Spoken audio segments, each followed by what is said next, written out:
what's up guys? Welcome back to the channel, and today we have the Mayflash F500 flat. So this is their all leverless version of their, essentially their joystick. So I just picked this up off Amazon. We're gonna check this out. Let's see what we got. Let's open this up. So,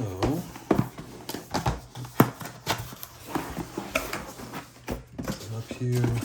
So we've got our instructions here. We've got our compatibility and all the different things you need to plug this into your console as far as Xbox and PS5. We have our cable here, and this cable goes for the Xbox controller instance pad, so we'll kind of look at that in a minute. We have some extra feet here that I might install, we'll see. Then we have our USB to USB-C converter here. All right, so let's dive in and see what we got. So let's take this out.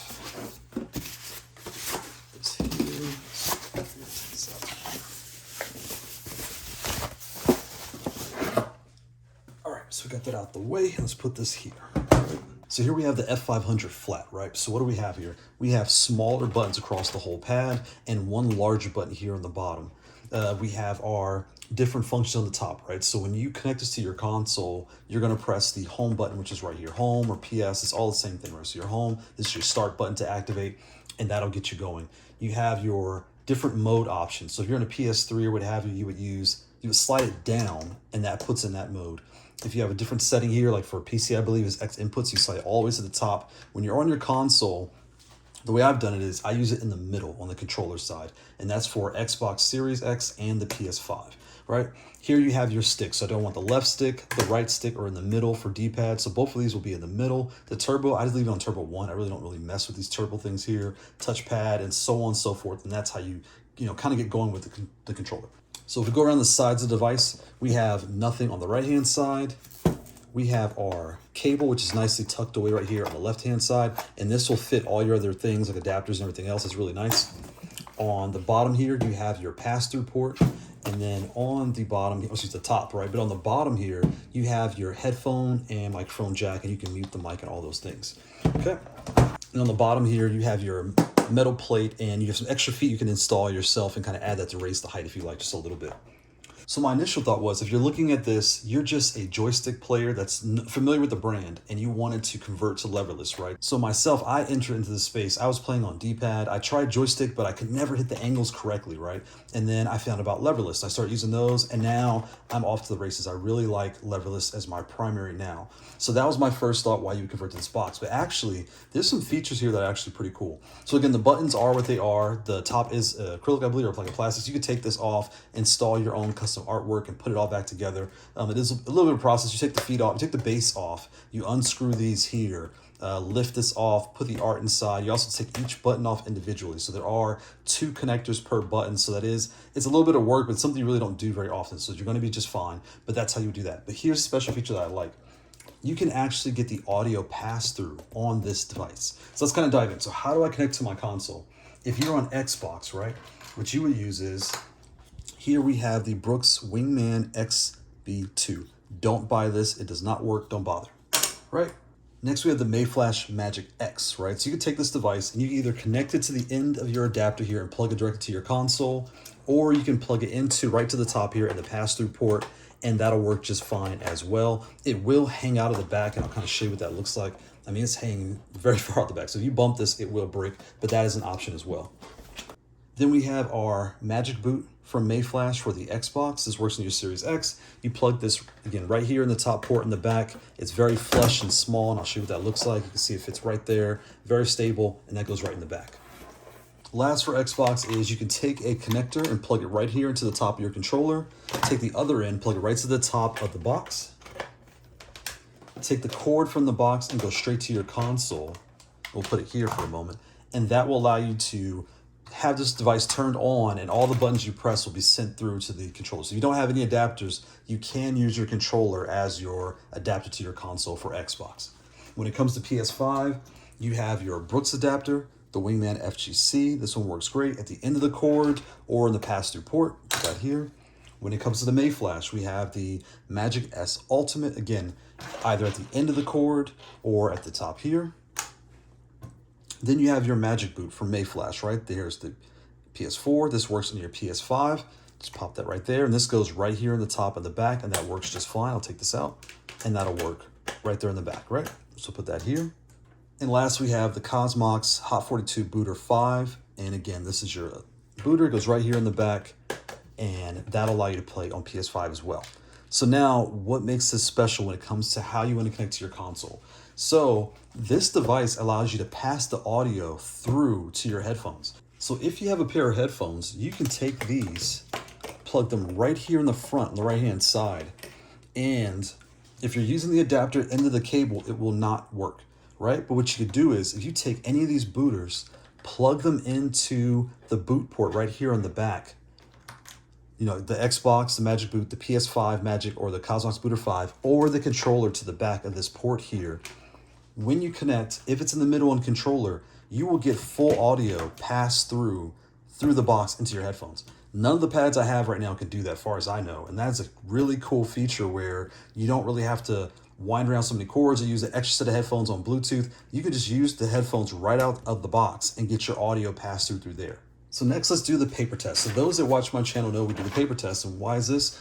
It lets you know how big this device is going to be when you get it home, right? So if I turn it sideways here, this is a standard piece of American 8.5 by 11 paper. I put it on top. I can see it's about that wide.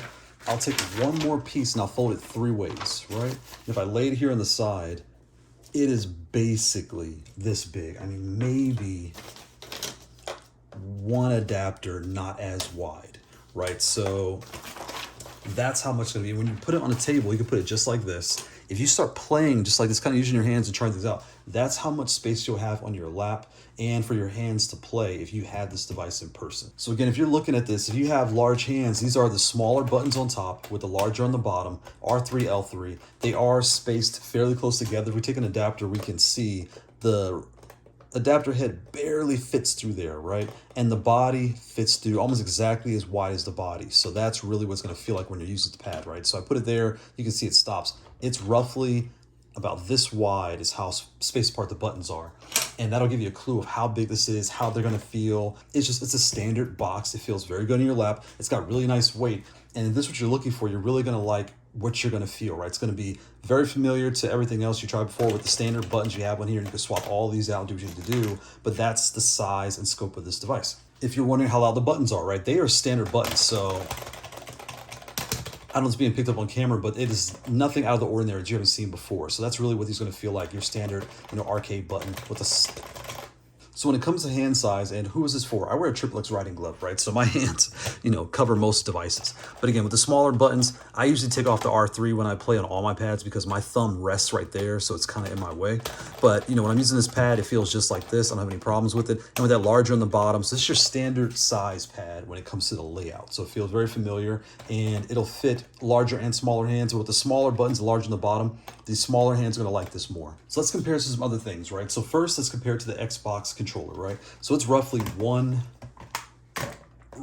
2 controllers tall, right? When it comes to wide, 1, 2, 3, roughly 3 1/4 when it comes to width. Even the height is basically the height of this controller with the joystick on it. It's roughly the same height. So if you're curious, you put this on the table, from the base to this stem here, that's about how tall this pad is. Next, compare this to my 3D printed controller that I first started out with, right? So this device here, you can see, is very flat and very thin compared to this device, right? So if you're moving to this space, again, this is the box style. You know what you're getting into, and it's a nice size, nice weight. And this is 3D print, everything's fine with this, but you can see really the size difference, right? Even just standing it sideways, it is basically, as this is wide, that is this tall, right? When it comes to across, it's roughly about 1 2/3 the size of this pad. So if you're on a flat style pad today, you want to convert to this, that's what you're looking at in size. Next, we have the Fightbox F4, right? So I'll kind of put this here side by side, and you can see they are essentially the same height. And when it comes to width, this box is barely, with the buttons, it roughly ends at the little rim line here for the F500 is where this box and the buttons end. But they are, essentially the same size. When it comes to weight, this is metal on the bottom and glass on top, or acrylic on top, right? So it is lighter. This has a good weight to it, but it's lighter compared to this device because it has the metal base to give it that firm feel on your lap, right? When it comes to button size, again, these are the smaller buttons with the one large on the bottom. And here we have the smallers along the sides and on the top. So that's different here. Whereas the R3 and things are on the sides here, it's right here on the sides here, right? And again, when it comes to the height, they are essentially the same height. This is barely taller than this one. Like, I mean, barely. So it's not really that much of a difference. So when you're comparing the two, you're really looking at, do I want this style device where I have all the buttons on the sides, I have my smalls on top, my large on the bottom, the same wide base as the other. They both are metal. They both have the acrylic top on the top, but whereas this one is heavier and it sits stable in your lap, this has weight and sits stable in your lap, so they're just the same there. But you also get your audio pass-through on this device here, and they both work on all the consoles, all the things, but that is your other difference. Here, your cable plugs into the front, whereas this, it is tucked away on the side. There is no tuck away on this box here, and that's how you would compare these two devices. And if you'd like to change your artwork, this one, when you order it, you order your artwork at that time, and that way it comes installed and fixed to the glass, to the acrylic top here. When it comes to this one here, you can take this apart and change the artwork, take all the buttons off and change the artwork as you see fit, and that's kind of the difference between two. Next, we have the Fightbox B1. This is the second device I started with here, and this has larger buttons all across the whole pad and the larger buttons here on the top. When you look here, if I stack these up, it is roughly roughly two adapters, not as wide as the Mayflash, and roughly two adapters not as tall as the Mayflash, right?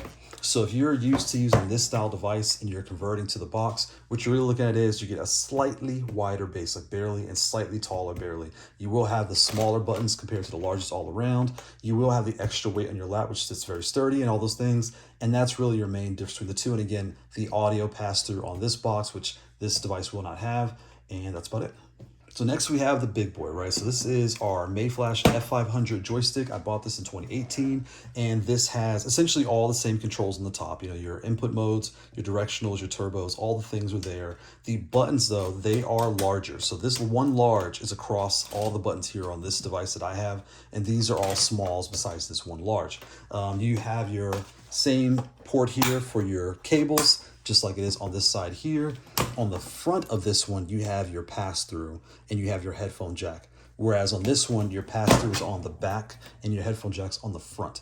So if you're coming from this device and you're trying to decide, do I want to move to this space? This will feel very familiar in weight and size and will be a great upgrade into this space, just starting off with this. All the upgrades you've done here, you could do here, but you will have smaller buttons. So if you like the large, you have large hands, or you like the larger buttons, you will not find that on this device. You will only find the smalls. So that's something to consider. Hopefully they come out with a separate, a top adapter. You can just take this top off and put a large top here and replace it with larger buttons across the whole space. But at this point, this is what you're looking at, right? So besides that, it is a great addition to say, look, I've been on the joystick for some time now. I really want to give Leverless a shot. I think if this is your style, you like the box style, this is the perfect way to do it. If you like to travel, this is a nice, beefy, hefty box. You can put this in your backpack and have no issues traveling with this, just like any other Leverless device, and you get all the things you would, and it's all stuck and compact right here on the side. So that's the Mayflash F500 flat. This is a great option for anyone coming from joystick into the Leverless space. It'll feel very familiar.